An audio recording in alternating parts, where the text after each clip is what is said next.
going on, everybody? Welcome back to the channel. So I will be making schedule predictions for every single Power 5 team in college football this upcoming season. And I'll also do a subsequent conference standings video once I finish every single team in a specific conference, just as a synopsis of all of my running schedule predictions. Those synopsis videos will be coming on later on in August as we get closer to the start of the season. Right now, I've got to get through all of the individual teams first. I finished up the SEC, I finished up the ACC, and I'm wrapping up the Big 12 today.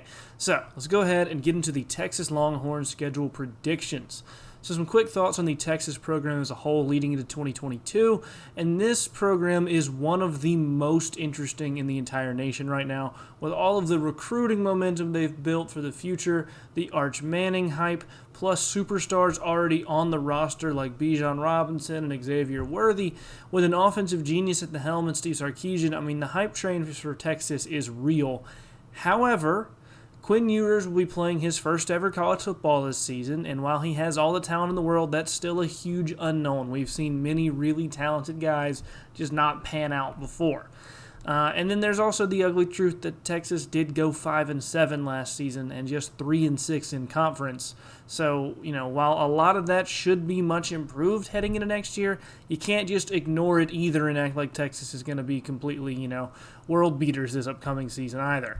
Overall, though, I do like the direction that under the Texas program right now under Steve Sarkisian, but I don't think that they're back necessarily either. And with the very competitive Big 12 this season, plus playing Bama out of conference, the schedule is not very forgiving either. So let's go ahead and look at some of the teams that they just don't have much of a chance to beat Texas, barring some sort of catastrophe, so they're not worth talking too much about, and those teams are ULM and UTSA. Neither one has much of a shot. So, first game we are going to talk about, though, is Week 2 against Alabama. Now, they get Bama at home. They get them, Week 2 right there early on in the year. They get them in a noon kickoff, noon Eastern, 11 Central. So, a early kickoff, it's going to be a huge game. It is going to be an absolutely huge game. I cannot wait to see this one. I think it's going to be one of the best games of the early season. However, I think Alabama's probably the best team in the country next season, and as good as I think Texas may be, they're not that good, I don't think. They have a lot of firepower. They have a lot of interesting pieces. They're going to be much improved from last season, but I don't think they're going to be that much improved. So I'm going to have to go with Alabama there in Week 2. I mean, there's no shame in losing that one, even at home. I think that's the best team in the country right now, in my opinion. So the next game we're going to talk about is in Week 4, and that is at Texas Tech. And that's one that's decently tough. It's not an easy out by any means. Now, they're a better team than Texas Tech. They should be favored here. They should win this game. But it's not an easy road trip. And, Texas Tech is a decent team, so definitely not one to take lightly. Still going to side with Texas to win that one, though. Then the next game up is an interesting one as well. It is a home game against West Virginia. And so, on paper, this seems like one that Texas should absolutely win. They should have no business really losing this game. But West Virginia is not a bad team by any means. I think they're a roughly 6-7 win team probably. And they've got some offensive firepower. They've got JT Daniels at quarterback. I think he can make some surprise plays. I don't think he's Bryce Young by any means, but he's a good quarterback. And the big reason that I've circled this one is it's after the tough, Texas Tech game, but it's right before Oklahoma in the Red River game. So it's in an inconvenient spot for them. And they do get them at home, so that gives them an advantage there. But I think, I don't think Texas is mature enough yet as a program. I think the guys leading the program right now are decently young and inexperienced. Sarkisian is a decently young head coach. Quinn Ewers is a very young quarterback. So I think they're going to have some games where they don't play their best, and I think this is going to be one of them, and I think they're going to slip up. I think West Virginia surprises them and gets a big upset there. And again, Texas, better team, should be expected to win, but I think West Virginia pulls off an upset there. Next game, like I mentioned, is the Oklahoma game, and this is one that is a really, really, really big one. This game is always huge. It's going to be huge again this year. It is the game on the calendar that everybody circles for Texas and for Oklahoma. I mean, it's huge. It's always huge. It's going to be huge again. There is some intrigue here with Oklahoma having a new head coach, new quarterback, a lot of that stuff going on. I think Oklahoma's going to be a little bit down this year. I think they're still going to be very good, but I think they're going to be a little bit down this year. And Texas has a lot of momentum going their way right now. And I don't know. I think Texas is going to show very well in this game. I'm going to pick Texas to get a win here. I think it's kind of an upset. I don't think that's a huge upset by any means, but I think it is a little bit of an upset. I'm going to go with Texas to win there against Oklahoma. High-scoring game, I think. It's going to be very, very interesting to watch. Next game up, and this one's similar to the West Virginia game, I think. With the youth on the team, they're going to have some trouble keeping focus for a lot of these games. And you're coming off of a huge win against Oklahoma, and the following week is at Oklahoma State. So this one here, home against Iowa State, is in the middle of those two games, and you're on a pretty lengthy, tough stretch here of games too. It comes in the middle of two huge ones. I think they slip up a little bit. I think they're not too focused for this one.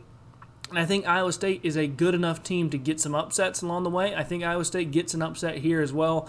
I think that's going to be what you see with Texas this year. They're going to have flashes of absolute brilliance where they look like a potential playoff level team.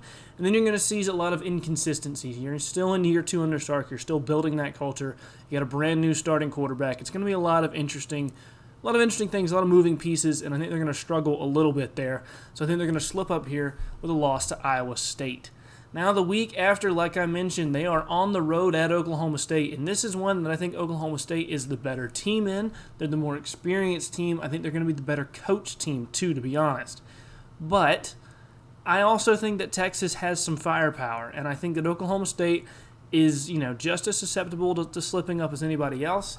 I really like what Texas's offense can do for them in games like this where they're a little bit outmatched. That offense can keep them in these kind of games. I think Texas gets a big win. I would consider it a little bit of an upset. It's not a huge upset, but I would consider it a little bit of an upset. I think they get a huge road win here against Oklahoma State to keep to keep the season on the rails, keep everything on track despite some tough losses to West Virginia and Iowa State. I think they get a nice win here against Oklahoma State to keep things going in the right direction. Then they get a bye week, and the following week they are at Kansas State. And another one of these games that I think Texas is probably the better team. Kansas State is close to them, though. It's not a huge gap like you might think it is. Now, Texas has the better high-end talent for sure, but it's not, overall roster-wise, it's not a huge gap. And I really love the way that Kansas State is coached. I think they're a hard-nosed team. They're very well-disciplined. And I think they're going to come in here, and I think at home as well, I think they're going to get a win against Texas here. I think that Texas is going to slip up again, that inconsistency factor I was talking about. I think Kansas State gets a nice win here. Again, another one that Texas could definitely win, probably should win. They are the better team by a little bit, but the Big 12 is a very even conference this year, and I think there's a lot of these games that are kind of 50-50, maybe 60-40, and I think they're going to lose a couple of those, and I think Kansas State is going to be one of them. So then that brings us to the next week, which is TCU, and that one is similar. It is another, sort of one of those, not 50-50, probably more of a 60-40, 70-30, but a competitive game nonetheless, not one that you can just take lightly, and certainly one that you're going to want to keep an eye on. And as good as Texas is, TCU is not far off of them either. Now, I do think, though, Texas at home here, later on in the season, I think they're going to start to work out some of those inconsistencies. They're going to start to get a little more comfortable with each other. And Texas has some elite high-end talent on their roster as well. I think they're going to win this game. I think they're probably going to win it pretty handedly and make a little bit of a statement here later on in the season. Next week up is at Kansas, and this is one that's probably not worth talking about too much. Kansas is about a 2, maybe 3-win program this year. They're not going to be very competitive with Texas. I know Texas is on the road, but I just don't think it matters, to be honest. I don't think it matters all that much. I think Kansas is probably going to get blown out in that one. And then they end the year on a Friday at home against Baylor, and Baylor is a very, very tough team to play. Not one that you want to take lightly and just expect to be an easy win by any means. Definitely a tough matchup here. However, I do think that Texas has the better high-end talent, the Bijan Robinsons of the world. And I think by this point, Quinn Ewers isn't really can be considered a freshman at this point. He's through basically an entire season. I think they're going to have things under control, rolling a little bit better, and I think their offense being explosive, plus them being at home here, is going to make the difference. I think they're going to get a big win against Baylor to wrap up the season decently nicely and, get a nice cap before you head into postseason play. That would make Texas 8-4, which is probably not what the fans want, but honestly, in year one with Quinn Ewers, after the season they had last year, only winning 5 games, I think 8 wins is clearly a marked improvement, and it shouldn't be seen as a disappointment by any means. Now, it isn't a resounding success either, and if Texas wants to be ready to compete against an SEC schedule soon, you probably want to see 9 or 10 wins this year. But I just don't think they're quite there yet. The program is definitely heading in the right direction, and I think they're going to continue to get better under Sark in the years to come, but I doubt that they're ready to consistently control the games against the teams in the Big 12 this year, and that means some losses in some of those 50-50 kind of games like I was talking about. Now, if things go their way, I could see up to 10 wins really for Texas, assuming they beat, Iowa State and Kansas State. But, that to me sort of best case scenario for the season would be a 10-2 kind of thing. I don't think they're going to go 12-0 or anything like that. I don't think that they're back in the playoff competition or anything along those lines. I do think they're going to be pretty good, though. Got an 8-4, pretty respectable season, all things considered. Anyway, though, that'll do it for this one. Let me know down below in the comment section where you guys agree with me and or disagree with me on the Texas schedule in 2022. Tell me what record you think they'll have next year and who, if anybody, they're going to lose to. Also, if you've made it this far in the video, be sure to go ahead and leave a like. It does help out the channel tremendously. Let us know you're interested in this kind of content. And subscribe for more college football content in the future.